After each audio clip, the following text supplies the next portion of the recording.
Joan, get me a Snapple. That's the same square. This week on the Squatchers Lounge podcast, David and the Reverend Jeff go over the Oregon Bigfoot. We're going to do our best to do right by all of our Oregonian friends and do what we always do, ramble on about stuff. And yes, it might get a little paranormal. But first, as always, some news, camper tips for stupid, no quasi, what's up, Gene? And a lot of whatever else we talk about on a regular basis. And now, the Reverend Jeff Kelly. Wow! Listen to that generic intro. That's right. I'm the Reverend Jeff Kelly, one of the hosts of this mess of the Squatchers Lounge podcast. And over there to my other side is Dr. David Batdorf, Esquire, pseudoscience test. Accredited motherfuckers. That's right. Accredited and in a time crunch for intros. That's right. Dropped an MF bomb within the first 10 seconds of the show. I'm sorry, people. Yes, it is. It's getting to be a foul-mouthed show around here. If you don't want to hear that, go watch TV. We'll go back to PG-13. All right. Yeah, we try to do that, but it's funny. I looked it up to see. I'm like, how many times can you drop the F-bomb and still be considered PG-13? Nonce. You can maybe reference it once, but after that, you're no longer even PG-13. You are a solid R rating if you use the F word more than once. We would be NC-17 if we go with one of the BEWs. The Bigfoot Evidence Weekly is definitely NC-17. Yeah, we say it's for adult audiences, so we're assuming you're over 18 anyhow. So we're talking about scary monster shit here on the Squatchers Lounge podcast. So, get used to it. All right, let's get this show on the road with a little bit of news that we start out with. Newsy. You just gonna be a son of a bitch. Give me just a moment. I've got this giant white box in the middle of my screen, thanks to friggin' Google, and so it's really making it difficult for me to do my job at the moment. Gee, thanks, Google. No, that's probably not the right one either. It's not. Wow, I'm really going to lose my patience here in just a moment, folks. And I've been losing my patience all day. And really, it is not a pleasant thing to see happen here with the old Reverend. Have you ever seen Fire and Brimstone? Trust me, folks, I've seen it. Yeah, there we go. All right. Oh, my goodness. Woo, this total unprofessional show. No shit, you're watching YouTube. Hey, we're going to talk about stupid stuff that we like to talk about because we find them funny or crazy. Creepy clown sightings expand to a second South Carolina sighting. This is not going to be a joke, people. This is September. Okay, this just out just a couple of days ago. Goes with what we were talking about last week. Police say they're doing extra patrols in a Winston-Salem neighborhood. Isn't that where they used to hang witches and shit? After two children reported seeing oh wait, that was Salem. That was further north. Yeah, that's a little bit further north, but same difference. But they're seeing this clown trying to lure kids into the woods with treats. Police said in a news release that officers were called to an area around 8:30 p.m. on Sunday. The suspect allegedly tried to lure the kids with treats. The suspect was reportedly seen by two children and heard but not seen by one adult. The suspect fled the area when officers arrived. Well, no shit. Y'all need to find these creeps. I'm telling you, bad things are going to happen here. Yeah, the clown. How do you set up, say they actually capture these guys, and then how do you set up a lineup? It's like, yeah, how do you get pictures of a clown? Damn. The dude with the red nose. The clown was described as wearing white overalls, white gloves, red shoes, red bushy hair, a white face, and a red nose. There's a whole lot of white going on there, but it ain't no. We can promise you that this is not a black man doing this. I can promise you this is a crazy white people shit. That's all this is. This is all about crazy white people problems. Of that, I mean,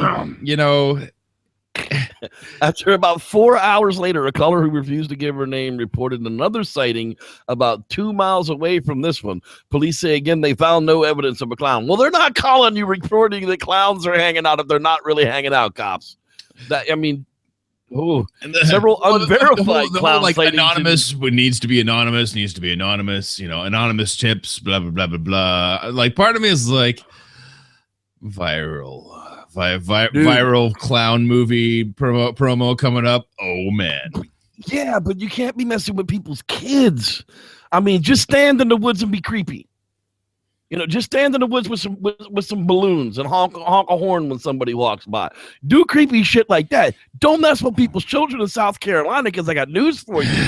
It won't end well, I promise you. Even if it's a gag, oh my God, you're just asking to get lynched. I've lived there. Those people are effing crazy, man. Anyhow, crazy don't enough to put on a clown costume. Oh wait, Lord, children in the woods. That's right.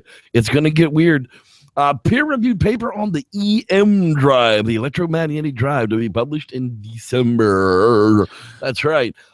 This, if true, which I've actually found verifiable sources above and beyond IFL science, that there is something coming out about this, whether or not I saw a couple of things that said poo-poo on the EmDrive, but we always see that. So I think that it's probably not how to create it, but a paper, at least in like a positive hypothetical, would be actually pretty cool. The American Institute of Aeronautics and Astronautics, that's some fancy shit there. Journal of Propulsion and Power has accepted for publication a paper in the area of electromagnetic propulsion. A paper in the area of. It's not an it's not friggin' blueprints for any. We didn't get a telegraph from aliens on how to build the EmDrive. Damn it. That's what I was hoping would happen. However, the AIAA's policy not to discuss the details of the peer review papers until they are published. We expect the paper in question to be published in December 2016. So coming up, we gotta folks. wait 3 more months before that. All right, Christmas. That right there, that's some Star Trek shit right there. That's like impulse that's like drive. Warp drive, Mr. Shul. No, it's not warp drive. That's impulse drive right there. Impulse drive. So what is impulse drive? 1 light speed? No, I don't know. Is that like not? Is that like 0.9? It's whatever this brass speed? thing is in the middle. It looks nothing like probably what they're talking about. Yeah, this thing's probably out of a clock or something. But hey, it looks cool. Hey, if you're a mosquito killer and you killed 1 million bees by spraying for mosquitoes, you realize you have to become a beekeeper, right? Apparently, 1 million of honeybees, of all things, kill the wasps, kill the yellow jackets, kill all them creepy things. But please stop killing the honeybees. So, honeybees killed accidentally by Zika mosquito spray while attempting to control the local population of the Zika-carrying mosquitoes. Now, mind you, we've done this for every other friggin' virus: the red virus, the Chinese virus, the bird flu, the swine flu, the hot chew flu. Yeah, but for the avian flu, what they didn't do is spray the just ambient air to kill the birds, right? They don't just do that. You don't throw up a big net at the Canadian border and say, "Oh no birds coming down this way." No, you don't just put "Oh, wow, you mean we killed a bunch of other flying insects?" Well, no shit. What the fuck did you think was going to happen? I mean, thankfully, the growing season is over here in America, but you have exactly 6 months to grow us 1 million bees. So fucking get at it, guys. I mean, literally get at it. You need to get... Whose idea was it to spray the mosquitoes dead and you're now beekeeping? Yes. Whoever's job that is, your job is now to build beehives.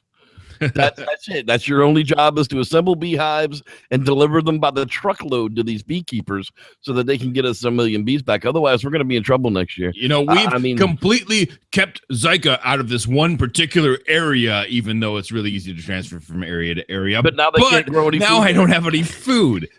So congratulations to us. We're dumbasses. Yeah.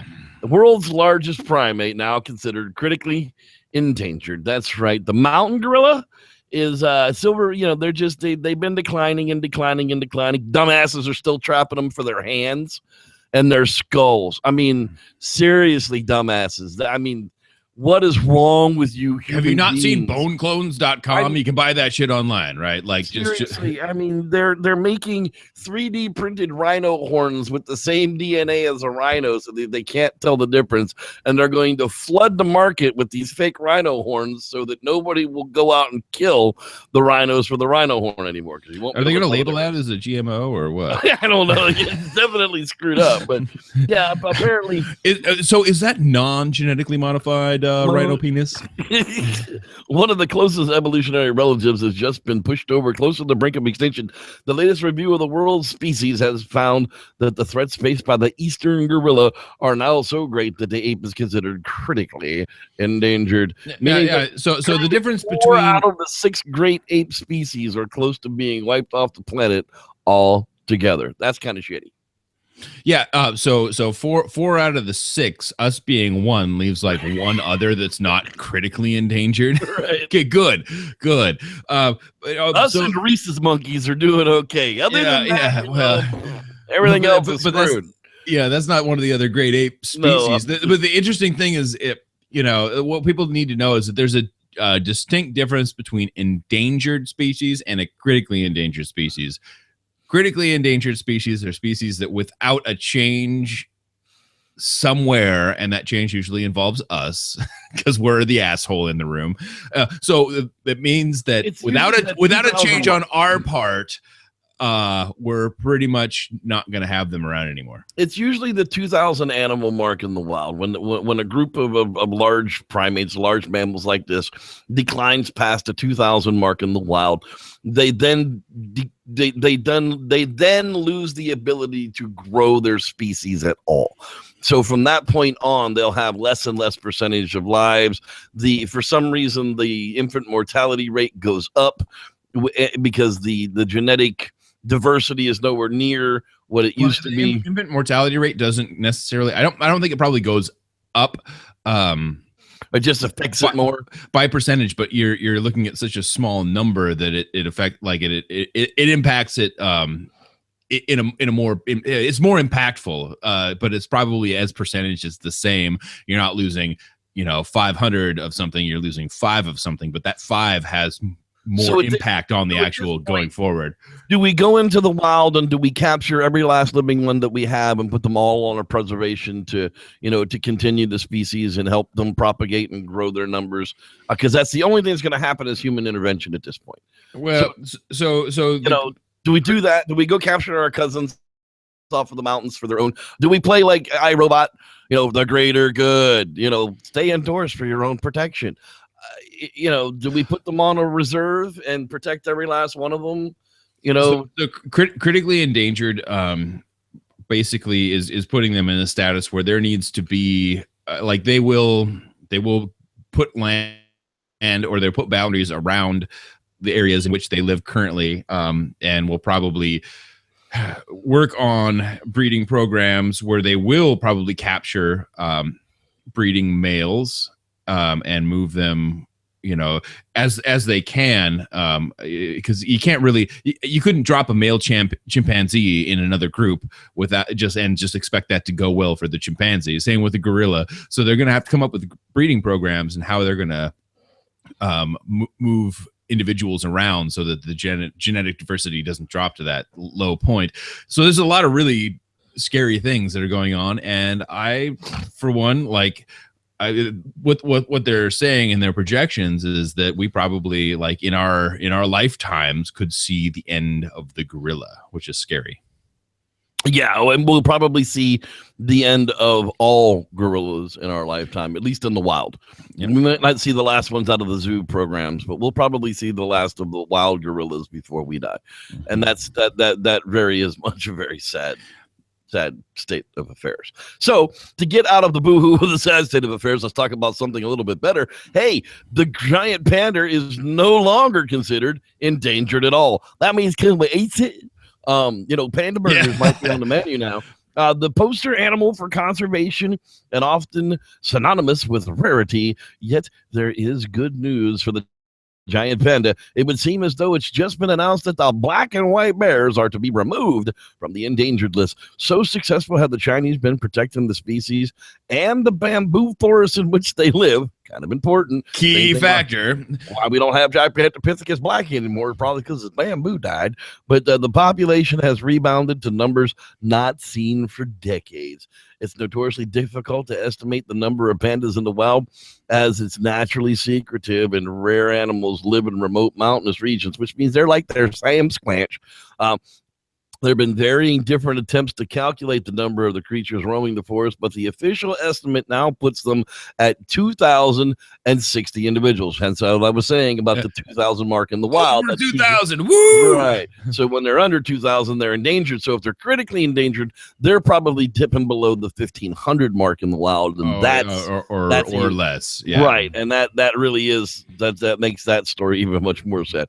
According to the International Union for Conservation and Natural, that means that the latest edition of the Red List of Threatened Species released this week now classified the pandas as vulnerable, one step down from endangered. Well, congratulations, Mr. Panda. That's badass news. Man. That is good news. Good on you. That's a lot of bumping pandas, if you know what I'm saying. What does a panda taste like? No, I remember back in the day, I lived in D.C. while I lived in District Heights. I lived anyhow. There was the National Zoo, and of course we had Ling Ling and Sing Sing, and that was the running joke because you couldn't get these pandas to save their own species for nothing. I mean, they would have a baby and then they'd eat it, or they would have a baby and they'd roll over and kill it, or they'd have a baby and it would die 2 days later. You know, it was constantly this thing where these damn pandas couldn't breed out of nothing, and now they're up over that endangered mark. So congratulations, Mr. Sing Sing and Ling Ling and all the ding dinglings that y'all been doing. So they've conserved the bamboo forest, and they've put out mobile speakers and played lots of Barry White. And love is, in fact, in the Let's air. get it all. Love is in the air. That's right. Love is in the air. Ain't no sunshine when she is gone. Hey, Bigfoot sightings. Does Bigfoot live in the Berkshires? It was nearing 10 p.m. on Sunday, August 21st, 1983, in the small town of Washington, Massachusetts. That's right. I can say that word too. Massachusetts. Massachusetts. 4 friends were enjoying a steak and chicken cookout near Camp Eagle, an abandoned Boy Scouts camp on the banks of the Felton Lake.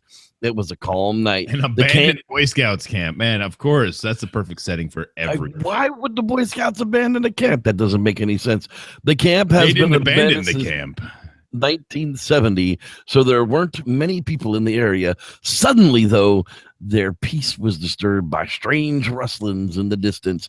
Unseasonal chills pricked their spines. Whatever it sounded was big. Yeah, dude, these guys, whoever wrote this is actually a pretty damn decent writing. Might have to get him involved in Bigfoot campfire story. Yeah, I was going to say, I can almost hear the declamatory dun dun dun. That's right. Praying that whatever had made the noises would leave them alone, they returned their attention to the campfire and got back to enjoying the night. When another 2 hours had passed, they could no longer ignore the rustlings. Something big was out there, and their young friends wanted to know what it was. That's just creepy. Yeah, I don't know. I mean, it's 1983. It was a good read. New England Today and Travel. I'm sure all in New England. I can't. We've talked about that green belt that dips all the way down into Georgia. I hear the devil went there. Devil went down to Georgia. That's right. Check this one out. I'm not going to read you the whole story, people. That's what Bigfoot Campfire Stories is for. Check it out on newengland.com. Just search for Bigfoot. There's a bunch of them. Hey, God, what the heck was this one? Oh, hey, Sasquatch hunter looking for Bigfoot in the Stanislaus National Forest. That's right. Our guy, Jerry Hine, the Bigfoot hunter. The hunt for Bigfoot is on. A Sasquatch researcher investigating multiple sightings in the Stanislaus National Forest. That's where the Sierra sounds came from, I'm pretty sure. I'm pretty sure that's the going theory on that. Rumors of the mythical animal surrounded the tourist town of Jamestown. The most recent sighting was near Cherry Lake, an hour's drive from the small town. There's been sightings in every state except for Hawaii, and I'm pretty sure there's a Hawaiian Sam Squanch. We'll have to look at that. There's Jerry, at least a sighting reported on the BFRO website. One. he has been chasing the elusive animal since the mid 1970s. Multiple footprint castings from Washington, Oregon, and California. The Bigfoot Research Organization is one of the leading Sasquatch databases. A high concentration of sightings have been reported in the Sierra Mountain Range. Hine built a high-tech Bigfoot tracking van in hopes to capture the video of the animal. That's right. Jerry puts a lot, dude. He goes around to all of the Bigfoot, the Bigfoot conferences and sells his wares and does whatever he can. And that stuff goes right into that van. And he does, dude. He's got that van set up like Pimped out. Bigfoot Central, man. And I've seen several iterations of this thing now. But his van is also equipped with loudspeakers that play a series of Sasquatch noises. His latest Bigfoot sighting was in 1976 near Angels Camp. He spotted him with an old flashlight. It had eyes the size of silver dollars. And that's one of the things that, a lot of people do report is their eyes are just so big. I mean, Yeah. And that's one of the things that Justin had said was their heads looked like they were comics. They looked like they were cartoons because the eyes were so big. But primates, when they're born, the eyeballs never change. They're the same size when you're born as when you die. So your baby's born with the same size eyeballs it's going to have when it's 20. It's just creepy. People that have little babies will understand that. But also, yeah, the way that like if you look at the top of a human head and how we have this huge cranial vault, and if you don't have that cranial vault, it's going to look like your head's much smaller, and your eyes in proportion, even if they're the same, are going to look larger. So definitely weird, but like the silver dollar eyes, is something that you've kind of heard before. It's cool. Yep. So congratulations to Jerry. Got himself a piece on ABC 10 this week. That's right. And finally, wrapping up the news tonight in SputnikNews.com. That's right. So you can kind of consider the source. Bigfoot, is that you? Fossilized humanoid footprint found in China. Look at the size of that. I mean, first take into account that that's a little ass Chinaman. But that's also a really big ass foot. And that's definitely a foot. That's definitely not just a rock formation that looks like a foot. Something left that there. Now it could be a dinosaur with a foot that's shaped like a human. I'm sure something like that happened. Maybe. Yeah, with the humanosauropod. Humanosauropod. The Trisoptahumapus. Yeah. I like that one. The Trisoptahumapus. Yeah, exactly. Remember that one. The Diplodorcus. The Diplodorcus and the Trisoptahumapus. That's right. Patented right here on the Squatchers Lounge podcast. You can see him at Jurassic World next year. Look at that shit. So, but here's the thing. And down low below that, they put this nice video of our favorite South African giant footprint. Now, this is just a rock formation that looks like a foot. It's not really a foot. But that thing up there is definitely some kind of a track. And you can see that there's another track right next to it. So whatever it was, there was probably more than one of them that went through there. It's really interesting to see, but what it really doesn't talk about too much is where is it and who has studied it. Well, it says here, a group of photographers detected a set of giant human footprints. A group of photographers in the rock located next to Pingyang Village, our local media reported. One of the footprints, which may date back to ancient times, is in the shape of a left foot that is 57 centimeters long, 20 centimeters wide, and 3 centimeters deep. That's one huge bitch. That's a huge foot. Such discoveries have been corroborated like this totally fake foot. It's not the footprint of God, okay? Such discoveries have been the Trisoptahumapus. Such discoveries have been made before, leaving the scientists puzzled. One of the huge footprints was first discovered near South African town of 1912 by a hunter named Stoffel Coetzee. See, I can pronounce that kind of crap. Anyhow, I thought it was cool because we always see the giant footprint from South Africa and we know it's bogus. But then you see something like this here, like, The giants actually walk the earth. Walk the earth? Well, they did Walk right there. the earth. Of course they walked the earth. Okay, David. How else would they get around? How else would they get around? It's time for a little bit of camping tips for stupid. For stupids. Jevin got his stuff together, and he's having a little bit of computer problems, but he was able to get one together for us, so enjoy. Camping tips for stupids. Tip number 19. Your feet are essential when out in the great outdoors. If you were to lose them or accidentally leave them at home, well, you're fucking screwed. So, choosing the right type of footwear for camping and hiking are critically important and will make or break your experience out there. Now, I could go at length and tell you what to look for with boots and shoes and what to wear, but that would be fucking boring. So here is a short list of shit you should never, ever wear on your feet. Ever. Number 1, beehives. Number 2, angry beavers. Both kinds. Number 3, zombies. Number 4, Kodiak killer bears. Number 5, Key and Peele. Number 6, jagged glass. And at number 7, Brock Lesnar's balls. Not only will Brock Lesnar beat the living crap out of you, but his own balls will devour you, shit you out, spit on you, and the bitch in you will love it. Damn it, Sherman. This has been Camping Tips for Stupids. Don't fuck with Brock Lesnar's balls.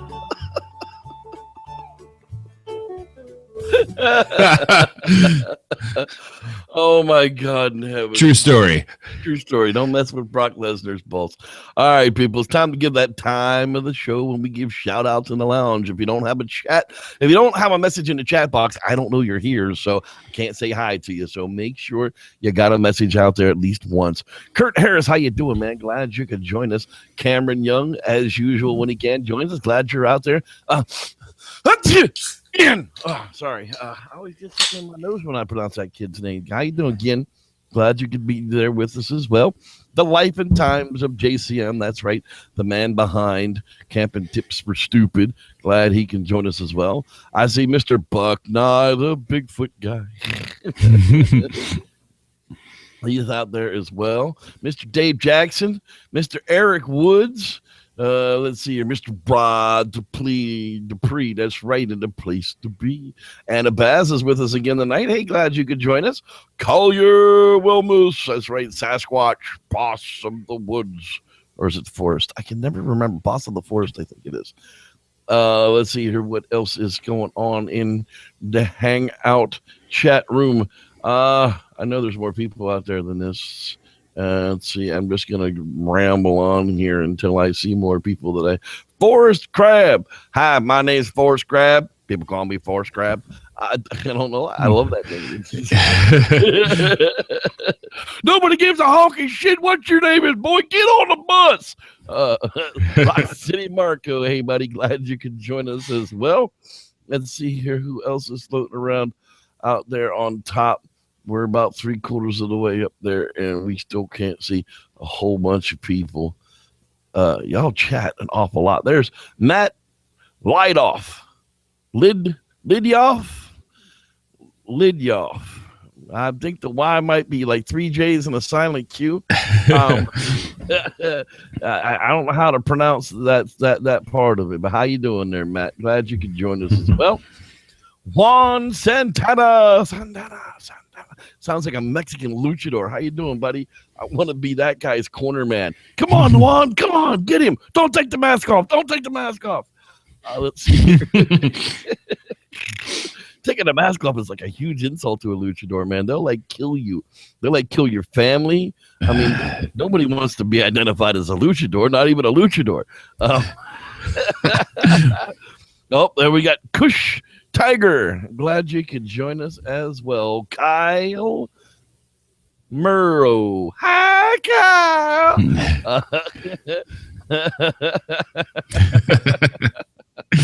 I tickle myself to death sometimes. I really, really do. Oh, no starshine tonight. Yeah, I did notice that. We are missing her. All right, guys. James Dalrymple. Yeah, I have a James Dalrymple and Coke.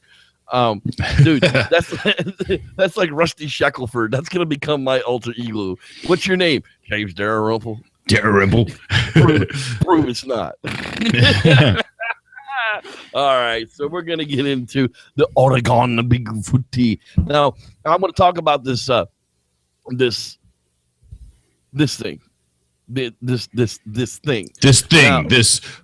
Sam David Squanch, if you will. David remembers we were sitting around back in the days when we hung out with the guys behind Bigfoot Evidence, and this picture came up, and they were like, "Look, somebody got a picture of a real Sam Squanch," and I'm like, "That real zombie Sam Squanch." I'm like, Yeah, that's a really bad taxidermy job done by somebody made out of bear hair. And I'm like, that's fake trees. Yeah, that's like those trees are like Christmas trees, bro. And there's a flash going on here. Yeah, it's like, wow, millimeter camera or something. Is this inside? Yeah, weird. look at the wallpaper in the background. It's not even real trees. All of a sudden, is that felt? What's that nose made out of? Bubble gum? I haven't quite figured it out yet. And so we tracked it down. It took days. I mean, people were talking about this, like, "Oh, look, it's got boobs, so it must be real," like the Patterson film. No. Finally, it literally is at a state park museum. It is a museum piece somewhere in Oregon. I can't remember exactly where it is anymore, but that's why I used it for this piece today. I mean, it's got boobs, so it must be real. It must be real. Most of the chicks you think are real aren't real either. That's just an expensive doctor. Hey, I could have boobs that look just as good if I wanted to. It's true. It's true. David, you want to tell us show the people here where we're talking about? With Show the well, you know, Oregonians here. It is the Pacific Northwesterly, so I do appreciate the Oregonian area, but what I kind of wanted to show was just a really zoomed out picture here for a second. Oregon from space. And you see the desert where Sasquatch is not. And then you see this nice green belt. We've got the Cascade Range that goes all the way from, British Columbia down through Washington, through Oregon, and into Northern California. Pretty important thing. There's those Klamath Mountains there. We'll talk about the Klamath later. Klamath. We know a lot of folks in Northern California that are looking in the Klamath. Now, yep. Remember, Southern Oregon is the same territory that what the Patterson film was taken in. Yeah. So same forest. It's just a different line. Yep. Sam Squanch really doesn't care that there's this nice straight line along here separating California and Oregon. They're just more interested in the regional area. So this entire area is exactly what we're talking about. There's more snow caps up here, not because these mountains are higher. These mountains are actually much higher. It's just the fuck colder up here. So as you come down through the Cascade Range and you watch all these rivers flow out of these areas, the Klamath actually is really weird. It comes from there's Klamath Falls up here, and it comes down and back through here and around the mountains, and it's coming around the mountains. Yeah, she comes. Versus the Columbia River, which is why we have this big thing right here that we're slave to that. This river goes all through the borders. It's crazy, but we ain't gonna be stopped by no borders.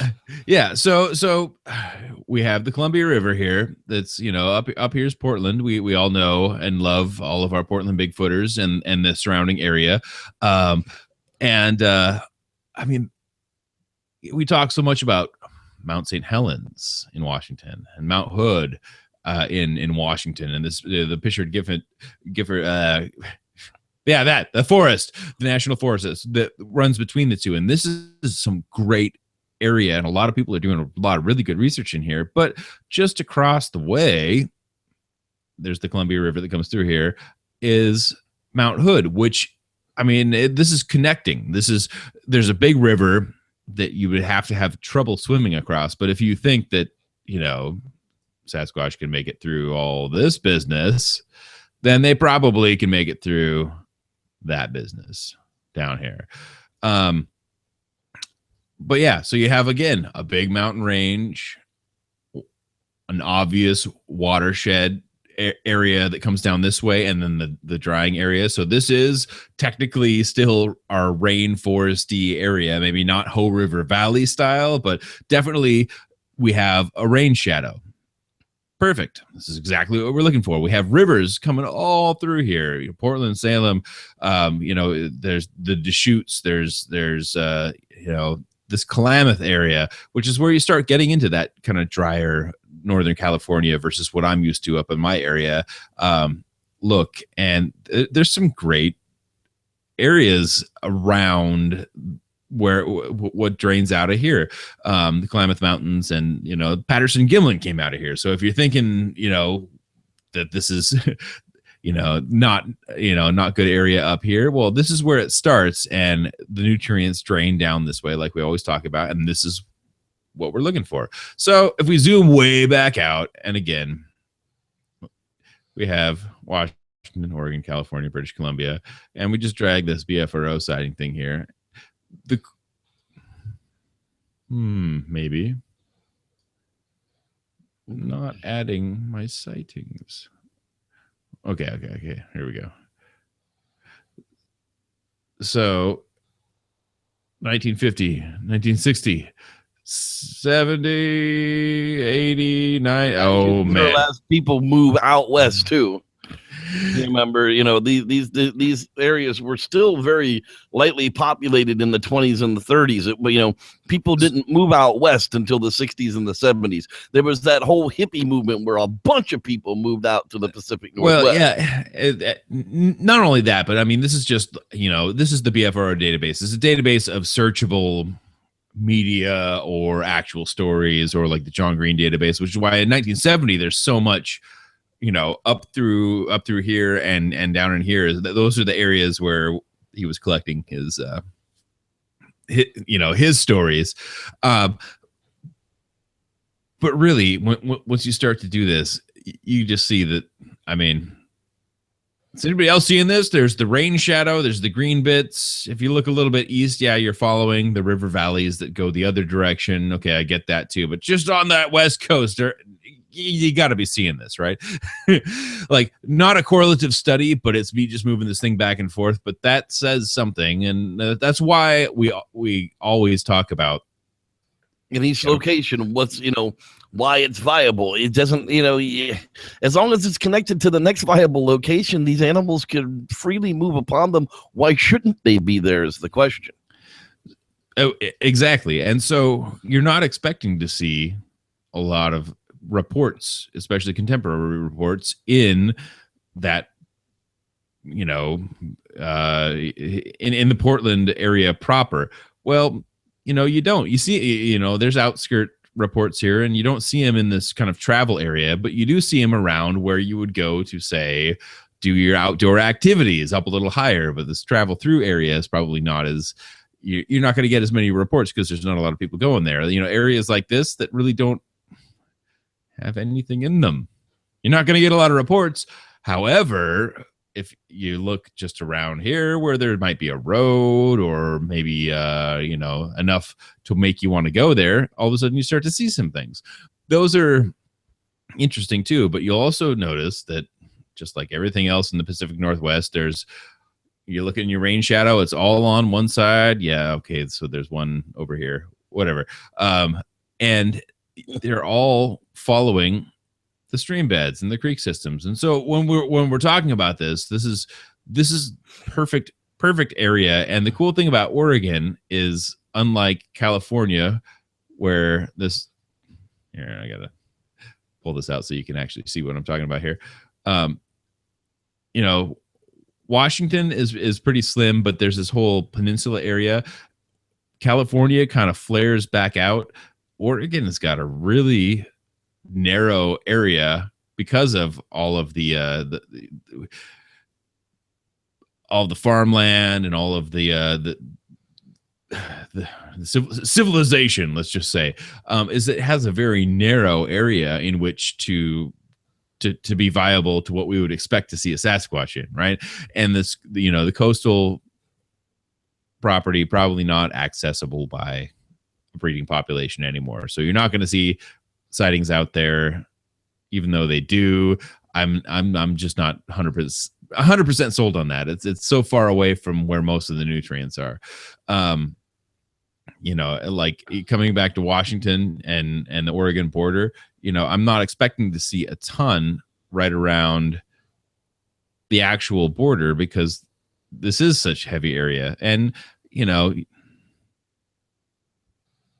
I guess I'm incorrect, but you're seeing it between, so Cascade Locks, but like Hood River, Oregon, and the Portland area proper. You're not seeing it in there, but you're seeing it in between these two. So yes, maybe you could make it across there. But this is a really big river, guys. Hey, but look, they're using the pinch points. Nice. Old Man River. But I don't know. For me, the coolest thing, just looking at the Pacific Northwest and in general, Northern California, Washington, Oregon, is how much interrelation there is between all of these areas, and it's different by latitude, but it's all accessible up and down because of that green line there. That proves everything. That's 100%. And we're sure if the Sasquatch are there, they've been there long before man were here. There's no reason that they wouldn't have been here before man was here. They were probably everywhere before we cut down all the damn forests. But this is the area left, which is nicely mapped out for us by the National Park Service. If they would put a red line around it, we would know for sure that Sasquatch existed, because that's right. What you because do. That's right. It has to be a red circle. It can't but be it's a yellow green. or It gives that level of mystery. I mean, they're like acknowledging it, but not right. Exactly. Now, I've got some cool stories that actually come out of Oregon. Let's see here. The Clackamas County, Oregon, 1986. They saw a Bigfoot cross a small rural road, step over a wire fence, and walk through a cleared area and disappear into the woods. They lived 2 miles down the road from rural Beaver Creek, Oregon, and the Clackamas County, about 15 miles southwest of Oregon. It was early dusk, maybe 6 p.m. They were driving on Holt Road near where the dead ends into Unger Road. It is a small and used mostly by the few residents. It was a drippy Oregon evening because it rains there all the freaking time. And I was wearing a very light jacket, so it was cool. But I can't remember what the spring or fall. You can't remember if it was spring or fall. That's kind of a hole in your story. The wooded property to the left was owned by his father, Joseph T. Lowe, and it was an open wooded property to the right by the neighbor, Herman Clore. I'm sure people in Oregon know who these people are at the Clackamas County. Everybody knows everybody in Clackamas County. Everybody knows Herman Clore. Both of them have been occupying the areas for 60 years. So there's let's see, here's another one. In 1959, at the age of 22, this dude was hitchhiking from Biggs, Oregon, down U.S. Highway 97 to Klamath Falls. Klamath Falls is like a place people used to go. I mean, it was like, back in the, I'm guessing, about halfway through the trip, he was picked up by a man who asked if he'd planned to do any camping in the Cascades.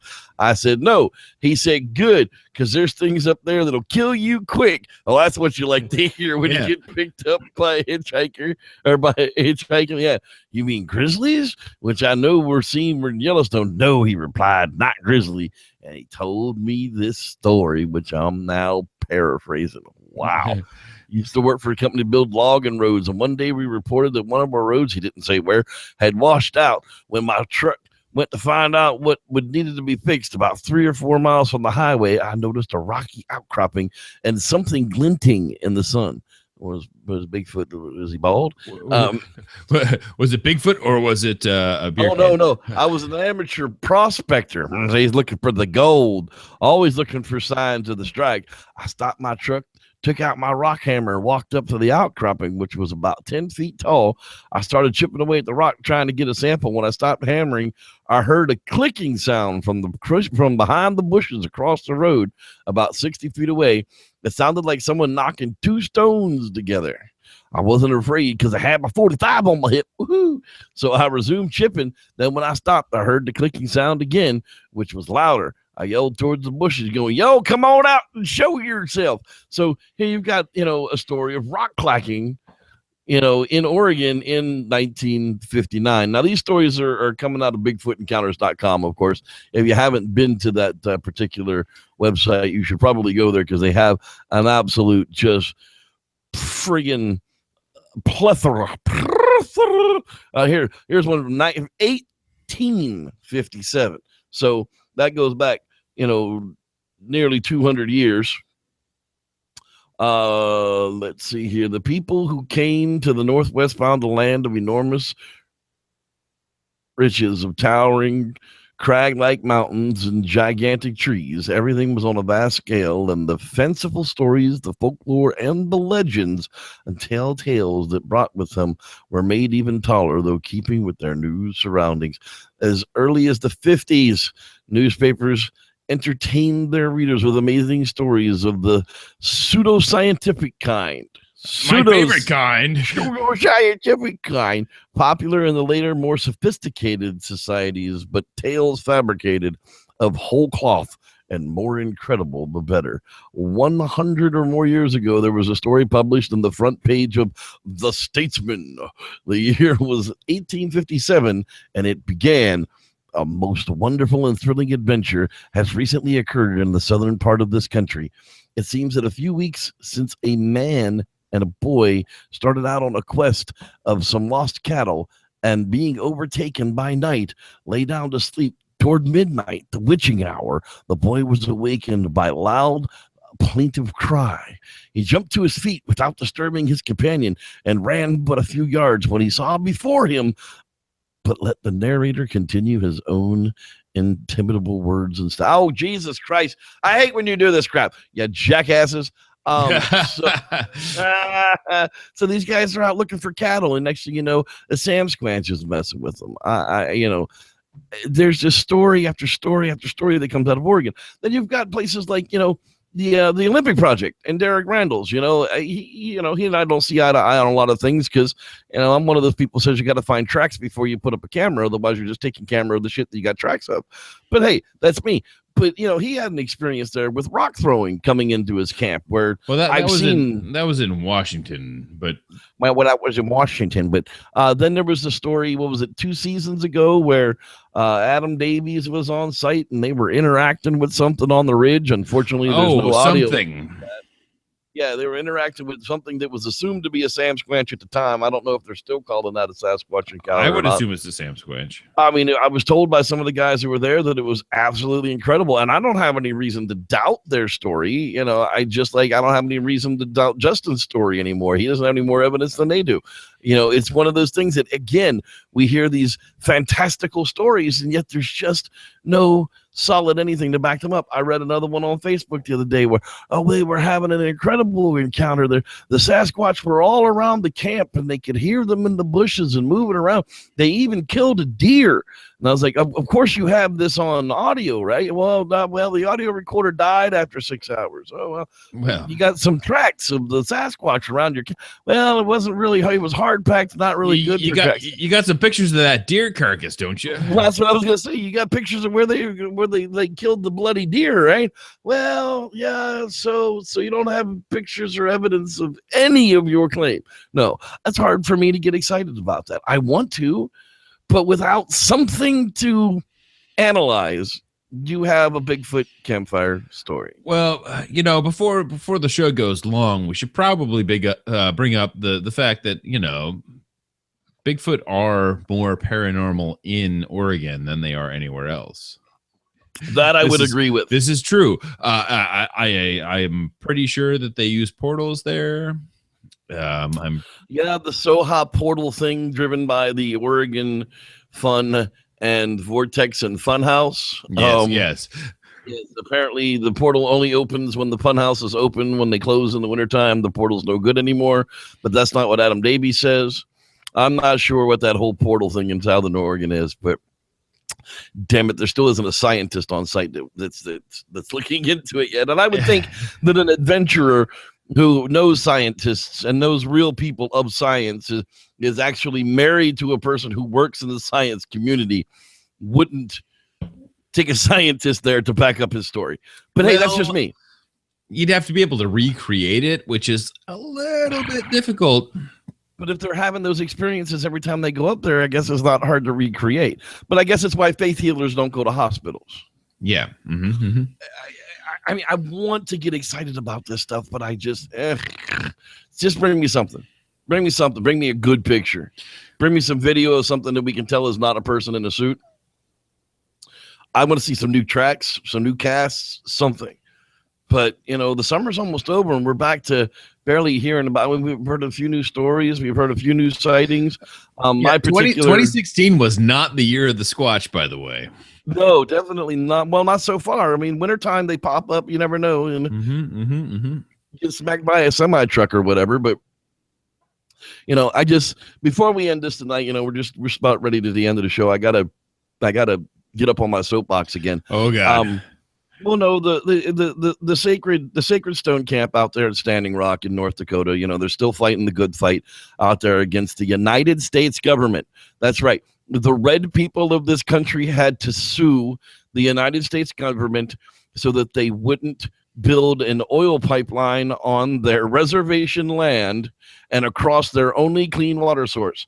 Apparently, they got a temporary injunction after the security company who works for the construction people let vicious dogs attack these unarmed Indians for protesting this friggin' oil deal. So yeah, screw you, DAPL, screw you friggin' oil baron jackasses, and I hope they fight the good fight. If you don't know what's going on, go to my webpage on Facebook.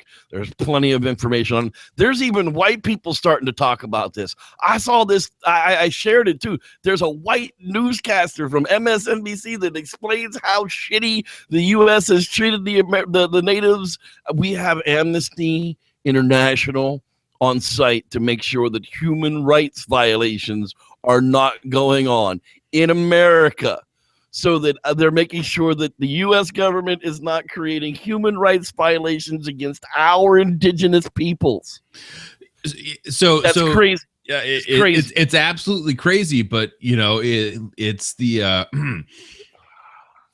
when we went in for the treaties and created the reservations and created nations inside our nation, that was the beginning. The agreement. Yeah. That was the beginning of violating human rights within the country. Because all of a sudden we can ignore certain aspects of what we take for granted on those properties because it's not it's not sovereign land. It is, but it isn't. It's a little gray area that we can loophole through. So the cool thing is how many people have I saw there's a photo of like Willie Nelson and Neil Young. No, that's not them. That was the Keystone Pipeline. See, that's the problem. People are confused. They think that all these famous people were visiting the DAPL pipeline, and no, the Keystone XL pipeline. All those famous people and rich people got involved with it, and they got that bastard shut down. What this is the replacement for that. See, because it was international, the Keystone Pipeline needed Canadian and American approval, and it was international, and people were all up in arms about it. But as soon as that got shut down, the U.S. government, Army Corps of Engineers, approved this DAPL pipeline, which is the same fucking thing, only it just doesn't go into Canada.